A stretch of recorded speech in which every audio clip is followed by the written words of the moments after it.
Chers téléspectateurs de la télévision catholique TV Space, loué soit Jésus-Christ. Bienvenue dans l'émission Évangile de Jésus-Christ. Aujourd'hui, 30 mars, nous sommes au lundi saint. L'Église propose à notre méditation l'Évangile de Jésus-Christ selon Saint Jean, au chapitre 12, versets 1 à 11. Nous écoutons.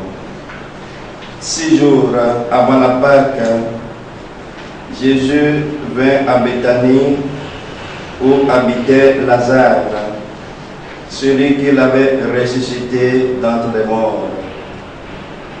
On donna un repas en l'honneur de Jésus. Marthe faisait le service. Lazare était avec Jésus parmi les convives. Or, Marie avait pris une livre d'un parfum très pur et de très grande valeur. Elle versa le parfum sur les pieds de Jésus, qu'elle essuya avec ses cheveux. La maison fut remplie par l'odeur du parfum. Judas Iscariote, l'un des disciples, celui qui allait le livrer, dit alors: pourquoi n'a-t-on pas vendu ce parfum pour 300 pièces d'argent que l'on aurait donné à des pauvres? Il parla ainsi, non parce qu'il se préoccupait des pauvres, mais parce que c'était un voleur. Comme il tenait la bourse commune, il prenait pour lui ce que l'on y mettait. Jésus lui dit: laisse-la. Il fallait qu'elle garde ce parfum pour le jour de mon ensevelissement. Des pauvres, vous en aurez toujours avec vous. Mais moi, vous ne mourrez pas toujours.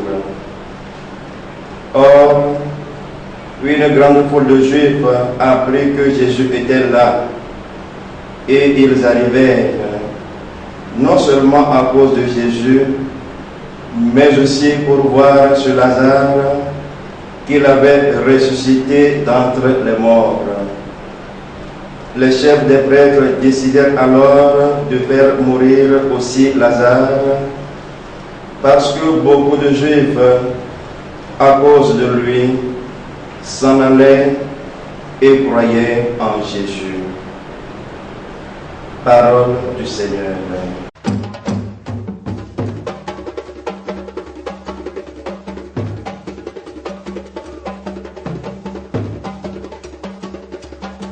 Mais Judas dit: on aurait pu vendre ce parfum 300 deniers qu'on aurait donné à des pauvres.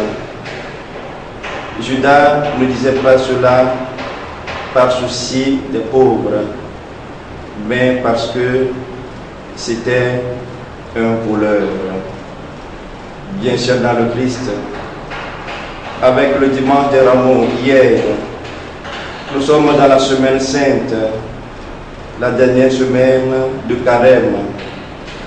Cette semaine est sainte parce qu'elle est le mémorial des derniers jours du Seigneur de gloire. Une semaine où nous prenons conscience que nous sommes peuple de chercheurs, peuple de marcheurs à la suite du Seigneur. Dans l'évangile que nous venons d'écouter, Jésus annonce sa mort qui est proche. C'est déjà Christ que nous reconnaissons sur les traits du serviteur choisi par Dieu dans la première lecture. Dans l'évangile, nous voyons que c'est par amour que Marthe accomplit ce geste de piété inédit, mais plein de sens. Elle donne sans compter, sans renier, sans retenir, toute à la joie d'aimer, et d'être aimé.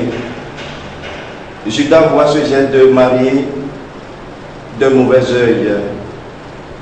En réalité, Judas était aveuglé par le seul souci de gagner de l'argent. Donc, dans le geste d'amour de Marie, il ne voit qu'un manque à gagner. La convoitise des richesses et de là, l'amour de l'honneur et l'orgueil de tout homme, toute femme sur cette terre. Quel contraste entre cette femme généreuse et courageuse dans sa démarche de Judas, homme choisi par Jésus et devenu jaloux et voleur de ses frères. Quel est l'usage que je fais des dons reçus et des biens que je possède aujourd'hui? Service de Dieu, service des hommes. Nous sommes conscients de nos faiblesses et les dommages de nos fautes. Disons alors notre confiance dans la passion du Fils bien-aimé. C'est lui qui nous reprend et nous relève en douceur. C'est lui qui suscite en nous, non pas la crainte qui paralyse, mais la confiance pour un nouveau départ. Et il nous envoie l'Esprit pour que faibles, pour que défaillants, nous devenions forts. Laissons-nous prendre par la main et mettre à part, comme le serviteur d'Isaïe, pour ne pas vivre cette semaine sainte à la manière d'une semaine ordinaire. Essayons de nous éloigner de certaines choses. Eh bien, cet éloignement peut être une prise de recul délibérée par rapport à nos préoccupations habituelles. Tout au long de cette semaine, à nous de savoir ce qu'il nous faut perdre pour laisser la prière jaillir en nous. Demandons au Seigneur de nous apprendre à dépasser nos frilosités pour oser le don de nous-mêmes. Attire notre espérance, remplis-nous de la joie de croire en toi et de t'aimer sans te voir. Donne-nous d'imiter la largesse de Marie et détache-nous de la séduction de l'argent. Donne-nous la grâce de découvrir le sens des événements et de nous attacher aux valeurs spirituelles. Que cette semaine sainte soit pour nous ce passage par la mort à notre péché, pour que notre vie soit embaumée du parfum de l'amour de Dieu. Que le Seigneur dispose notre âme à contempler le Christ en ce début de semaine sainte. Amen.